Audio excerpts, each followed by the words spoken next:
এই ঘটনা থেকে আমরা এটা জানতে পারবো যে আর এক সৃষ্টিকর্তা মহান আল্লাহ রাব্বুল আলামিনের দরবেশ আর তথাস্থানীয় এক শয়তানের অধিকারী এক বিশাল দেহ গামরুদ আর সেই স্থানে উপস্থিত হয়ে আল্লাহর অলিকে তথাস্থানে হত্যা করতে চেয়েছিল।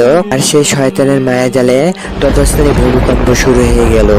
প্রচন্ড ভূমিকম্পের ফলে সমস্ত গুহাটি তথাস্থানে ভেঙে পড়তে লাগলো এবং গুহার উপরে থাকা সমস্ত পাথরদ্বয় যেন খসে খসে তথাস্থানে পড়তে লাগলো।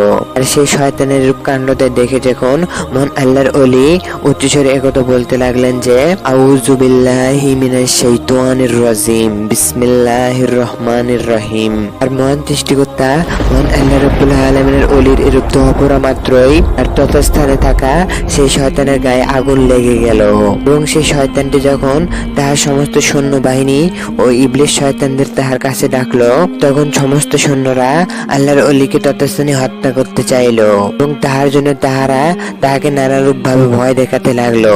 তখন আল্লাহর অলি উচ্চস্বরে এই দোয়া পাঠ করলেন যে লা হাওলা ওয়ালা কুওয়াতা ইল্লা বিল্লাহ। আর আল্লাহর প্রিয় বাণী তথাস্থানে পাঠ করা মাত্রই শয়তানটি তথাস্থানে নিঃশেষ হয়ে যেতে লাগলো এবং সে আল্লাহর অলিটি যখন আরো উচ্চস্বরে পবিত্র কোরআনে সে দোয়া পাঠ করলেন তখন উচ্চ গতির এক আলোকিত আলো এসে শয়তানের উপর পড়া মাত্রই শয়তানটি তথাস্থানে নিঃশেষ হয়ে গেল। আর সেদিন থেকে সেই অভিশপ্ত গুহাটি রহমতে পরিপূর্ণ হয়ে উঠল। আর এই পুরো ঘটনা জানতে হলে ভিডিওটি শেষ পর্যন্ত দেখুন।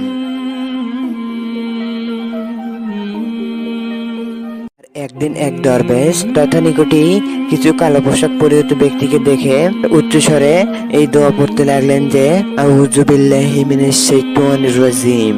ঠিক তখনই এক অলৌকিক ঘটনা ঘটে গেল। তখন থেকে সেই ঝড়ের গতিবেগ প্রচন্ড ভাবে কমে যেতে লাগলো আর সেই ভয়ঙ্কর শক্তির প্রবাহ তখন আটকে গেল। আর সেই আমরুদ অত্যন্ত দ্রুত হতবাক হয়ে উচ্চস্বরে একথা বলতে লাগলো যে আর এটা কি করে সম্ভব? তুমি তো একজন সাধারণ মানুষ আর তুমি আমার এই প্রচন্ড শক্তিকে কিভাবে বা থামালে? আর তখন সেই গামরুদের এরূপ কথা শুনে সেই দরবেশ উচ্চস্বরে একথা বলতে লাগলো যে ও হে গামরুদ, তুমি অত্যন্ত শক্তিশালী হতে পারো কিন্তু তোমার শক্তির সামনে সৃষ্টিকর্তা মহান আল্লাহ রাব্বুল আলামিনের শক্তি আসা মাত্রই তোমার সেই শক্তিদ্বয় একেবারে ক্ষীণ হয়ে পড়বে। আর সৃষ্টিকর্তা মহান আল্লাহ রাব্বুল আলামিনের শক্তির সামনে তোমার শক্তি কিছুই নয়। আল্লাহর ওলির কথা শুনে গামরুদ অত্যন্ত দ্রুত কাঁপতে লাগলো। আর সেই গামরুদ সে দরবেশকে উদ্দেশ্য করে উচ্চস্বরে একথা বলতে লাগলো যে আর সত্যি যদি তুমি অত্যন্ত দ্রুত শক্তিশালী হয়ে ওঠো এবং তুমি অত্যন্ত শক্তিশালী হও তাহলে তুমি আমাকে এর প্রমাণ দাও এবং আমাকে তোমার শক্তি দ্বারা এক্ষুনি পরাজিত করো। তখন সেই দরবেশটি তাহার এরূপ কথা শুনে উচ্চস্বরে একথা বলতে লাগলেন যে লা হাওলা ওয়ালা কুওয়াতা ইল্লা বিল্লাহ। দরবেশের এরূপ কথা বলা মাত্রই এক মুহূর্তের মধ্যেই এবং দরবেশের সে লাঠি থেকে একটি প্রচন্ড আলোর ঝলক বেরিয়ে এলো এবং সেই ভয়ে গামরুদ তথাস্থান থেকে একটু পিছন দিকে সরে গেল এবং গামরুদের চোখে এবার স্পষ্ট ভয় ফুটে উঠল এবং বছরের পর বছর তাহাকে এখনো কেউ প্রতিরোধ করতে পারেনি এবং সে কিনা আজ এক সাধারণ দরবেশের কাছে আছে হেরে যাবে এবং সের আগে সে সেখানে ফুঁসতে লাগলো। আর হঠাৎই গামরুদ তার দুহাত সে আকাশের দিকে উঁচু করে ধরলো এবং তৎক্ষণাৎ সে গুহার ভিতরে চারপাশে সে পাথরের দেওয়াল কাঁপতে লাগলো আর সেই পাথরের দেওয়াল প্রচন্ড ভাবে কাঁপতে লাগলো এবং উপর থেকে এক বিশাল বিশাল পাথর তথাস্থানে খসে পড়তে লাগলো এবং সেই পাথর খসে পড়া ও গুহা ধ্বংস হওয়া দেখে সেই গামরুদের কিছু শিষ্য তাহাকে উদ্দেশ্য করে একথা বলতে লাগলো যে ও হে আমাদের নেতা, আমাদের এখনই স্থান থেকে বের হতে হবে এবং আমরা এটা দেখতে পাচ্ছি যে এই গুহা এখনই ধ্বংস হয়ে যাচ্ছে। কিন্তু গামরুদের এরূপ কাণ্ডদয় দেখে দরবেশ তথাস্থান থেকে এক চুলো নড়লেন না। আর তখনও সে দরবেশটি সৃষ্টিকর্তা মহান আল্লাহ রাব্বুল আলামিনের নাম ধরে জপতে লাগলো। আর দেখতে দেখতে সে গামরুদ তার সে আসল রূপ ধারণ করলো এবং তার সে বিশাল সে শরীর আগুনের মতো লাল হয়ে উঠলো। আগুনের শিখা বের হয়ে তথাস্থানে যেন পড়ছিল।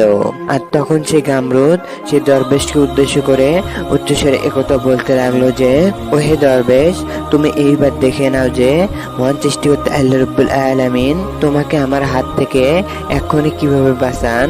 আর এই কথাগুলো বলে এক বিশাল আগুনের গোলা ততস্থানে ঝরে ফেললো। আর গামরুদের সে আগুনের সে শিকাটি দরবেশের নিকটে আসতেই মুহূর্তের মধ্যেই ততস্থানে যেন নিভে গেল।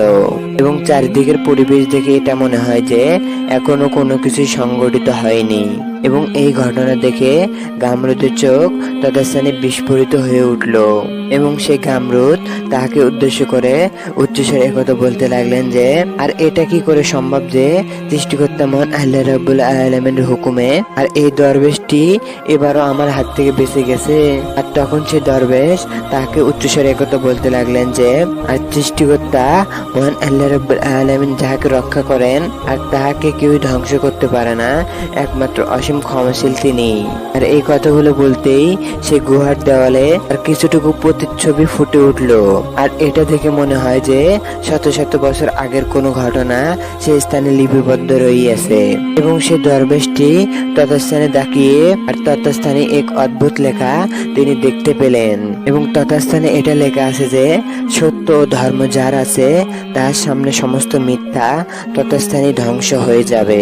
তখন দরবেশ এটা বুঝতে পারলেন যে এই গুহার গভীরে আরো অনেক অজানা রহস্য লুকিয়ে রয়েছে।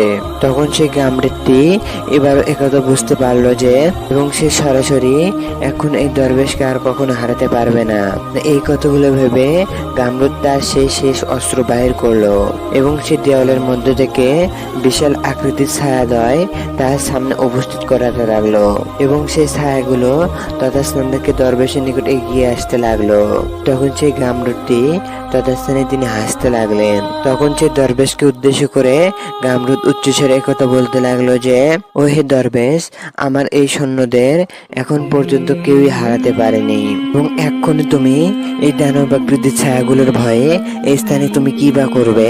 এবং তাদের এক একজন বিশাল আকারের কালো ধোঁয়ার মতো দেহ এবং তাহাদের দেহ যেন অত্যন্ত জ্বলন্ত লাল চোখ এবং পরিপূর্ণ গুহা যেন তাহাদের উপস্থিতিতে তথাস্থানে অন্ধকার ও আতঙ্কে ভরে উঠল। আর তখন সেই গামরুদটি অট্টহাসি দিয়ে একথা বলে উঠল যে, ও হে দরবেশ, এবার তোমার সময় শেষ হয়ে এসেছে। আর আমার এই সৈন্যদয় যাহার দিকে তাকিয়েছে তাহারে মৃত্যুবরণ করেছে এবং তাহাদের বেঁচে থাকার অধিকার আর এই সৈন্যদয় তাদেরকে আর কখনোই দেয়নি। এবং তুমি ভয়ঙ্কর সৈন্যদের মোকাবেলা আর কখনোই করতে পারবে না। এবং তখন সেই গামরুদের কথাটা শুনে সে দরবেশটি চোখ বন্ধ করে মহান সৃষ্টিকর্তা আল্লাহ রাব্বুল আলামিনের জিকির করতে লাগলেন। এবং সে দরবেশটি উচ্চস্বরে একথা বলতে লাগলেন যে, আউযু বিল্লাহি মিনাশ শাইতানির রাজিম। এবং ততস্থানে বিসমিল্লাহ পাঠ করে পবিত্র কোরআনের একটি আয়াত পাঠ করলেন। আর পবিত্র কোরআনের আয়াতদ্বয় শুনে সেই দানবগুলোর গতি ততস্থানে মন্তর হয়ে গেল। এবং সেই কথাটা শুনে দানবগুলো অত্যন্ত দ্রুত চিৎকার করে উঠে আর তাহাদের চোখে ততস্থানে অদ্ভুত আতঙ্ক দেখা দিল। এবং সেই সৈন্যগুলো তাদের নেতাকে উদ্দেশ্য করে একথা বলতে লাগলো যে, আমরা সেই পবিত্র দোয়ার সামনে আমরা কখনোই টিকতে পারবো না। আর শেষমেশ যখন মহান সৃষ্টিকর্তা আল্লাহ রাব্বুল আলামিনের সেই দরবেশটি মহান সৃষ্টিকর্তা আল্লাহ রাব্বুল আলামিনের জিকির করছিলেন, আর তখন তীব্র এক আলোর ঝলকানি উপর থেকে নিচে আসতে লাগলো। আর সেই গুহার দেওয়ালে সোনালী বর্ণের হরফে কিছু লেখা ফুটে উঠলো। আর যে কিনা মহান সৃষ্টিকর্তা আল্লাহ রাব্বুল আলামিনের উপর ভরসা রাখে তাহার জন্য জান্নাতের সব দরজা খোলা আছে, আর শয়তানের সব কৌশল সব সময়ের জন্য মিথ্যা হয়ে যায়। আর তখন সেই দরবেশটি সেই গামরুদকে উদ্দেশ্য করে উচ্চস্বরে একথা বলতে লাগলেন যে, মহান সৃষ্টিকর্তা মহান আল্লাহ রাব্বুল আলামিনের সৃষ্টি, মহান সৃষ্টিকর্তা মহান আল্লাহ রাব্বুল আলামিনের শক্তি সর্বকিছুর ঊর্ধ্বে। আর তুমি যত চেষ্টা করো না কেন তোমার এই মিথ্যা রাজ্য আর কখনই টিকবে না। আর দরবেশ এরূপ কথাটা শুনে গামরুদ ক্রোধে কাঁদতে লাগলেন। আর গামরুদ তথাস্থানেই তার ক্রোধে কাঁদতে লাগলেন। আর তখন সে দরবেশকে উদ্দেশ্য করে গামরুদ উচ্চস্বরে একথা বলল যে, আর তুমি একথা মিথ্যা বলছো যে, এবং আমি হাজার হাজার বছর ধরে এই গুহার অধিপতি বিচার করছি এবং পৃথিবীর কোনো শক্তি নেই যে আমাকে স্থান থেকে সরাতে পারে। আর এইরূপ কথা বলে গামরুদ সেই দরবেশের দিকে এগিয়ে আসতে লাগলো। আর সেই গামরুদের হাত থেকে বিশাল এক আগুনের ঢেউ বের হয়ে আসতে লাগলো। আর সেই প্রচন্ড আগুনের ঢেউ দেখে দরবেশ উচ্চস্বরে একথা বলতে লাগলেন যে, লা হাওলা ওয়ালা কুওয়াতা ইল্লা বিল্লাহ। ঠিক তখনই সেই গুহার উপর থেকে আর সে আলোর ঝলকানি নিচে এসে নামতে লাগলো। আর সে আলোটি গামরুদকে স্পর্শ করা মাত্রই আর গামরুদ বিকট শব্দ করে তথাস্থানে চিৎকার করে উঠল এবং ধীরে ধীরে গামরুদের সেই শরীরটি ধীরে ধীরে ধোঁয়ায় পরিণত হয়ে গেল। আর ধীরে ধীরে তার শক্তি যেন তথাস্থানে যেন কমে আসছিল। তখন গামরুদকে উদ্দেশ্য করে দরবেশ উচ্চস্বরে একথা বলল যে, ওহে গামরুদ, তোমার সময় এক্ষুনি শেষ এবং সেই সব মিথ্যার সামনে সত্য কখনোই টিকে থাকতে পারে না এবং সেই সব সত্য সামনে মিথ্যা কখনোই টিকে থাকতে পারে না। দরবেশ এরূপ কথাটি শুনে গামরুদ দ্রুতই চিৎকার করে উঠলেন। তাহার তীব্র চিৎকারে দেয়ালদ্বয় যেন ভেঙে পড়তে লাগলো এবং ধীরে ধীরে তাহার দেহদ্বয় ধোঁয়ায় যেন পরিণত হতে লাগলো এবং ধোঁয়ায় পরিণত হতে হতে তাহার দেহদ্বয় পরিপূর্ণভাবে ক্ষীণ হয়ে পড়তে লাগলো। আর তাহার চোখে ছিল ভয়, আতঙ্ক ও অবিশ্বাস এবং সে দরবেশকে উদ্দেশ্য করে উচ্চস্বরে তখনও একথা বলল যে, আর আমি 1000 বছর ধরে এই পবিত্র গুহার অধিপতি এবং কেউ আমাকে এই স্থানে আর ধ্বংস করতে পারে না। আর তুমি আমাকে ধ্বংস করতে পরিপূর্ণভাবে চেষ্টা করছো। আর আমি তোমাকে উদ্দেশ্য করে উচ্চস্বরে একথা বলছি যে, এবং আমি নিশ্চয়ই ফিরে আসব এবং শয়তানের পরিপূর্ণভাবে পালন করব। আর তখন তাহার এরূপ কথাটাই শুনে দরবেশ শান্তভাবে তাহার দিকে তাকালেন এবং উচ্চস্বরে একথা বলতে লাগলেন যে, ওহে গামরুদ, তোমাকে উদ্দেশ্য করে আমি একথা বলছি যে, আর নিশ্চয় মিথ্যা আর কখনো ফিরে আসতে পারে না এবং একমাত্র সৃষ্টিকর্তা মহান আল্লাহ রাব্বুল আলামিনের ইচ্ছাই সবকিছু নির্ধারিত হয় এবং আমি তোমাকে একথা বলছি যে একমাত্র আজই তোমার জীবনের শেষ সময়। তখন এরূপ কথা বলে দরবেশ উচ্চস্বরে একথা বলতে লাগলো যে, লা হাওলা ওয়ালা কুওয়াতা ইল্লা বিল্লাহ। দরবেশ এরূপ কথা বলা মাত্রই সঙ্গে সঙ্গে তীব্র আলোর ঝলকানি ততস্থানে এসে পড়তে লাগলো। আর সেই তীব্র আলো ঝলকানি সম্পূর্ণভাবে গামরুদকে গ্রাস করে নিল। আর তাহাদের নেতার এরূপ কষ্টদয় দেখে সৈন্যবাহিনী তথাস্থান থেকে দ্রুতই পালিয়ে গেল। তাহারা শক্তিহীন হয়ে পড়ার আগেই তাহারা গুহার অন্ধকারে হারিয়ে গেল। আর সেই গুহার ভিতরে অত্যন্ত দ্রুতই নীরবতা নেমে এলো আর চারিদিকে যেন এক প্রশান্তি ছড়িয়ে পড়লো যে ঠিক তখনই সেই গুহার দেওয়ালে সোনালী বর্ণে এই লেখা উঠলো যে, আর সত্য এসেছে আর মিথ্যা বিলীন হয়ে গেছে আর নিশ্চয় মিথ্যা বিলীন হবার যোগ্য।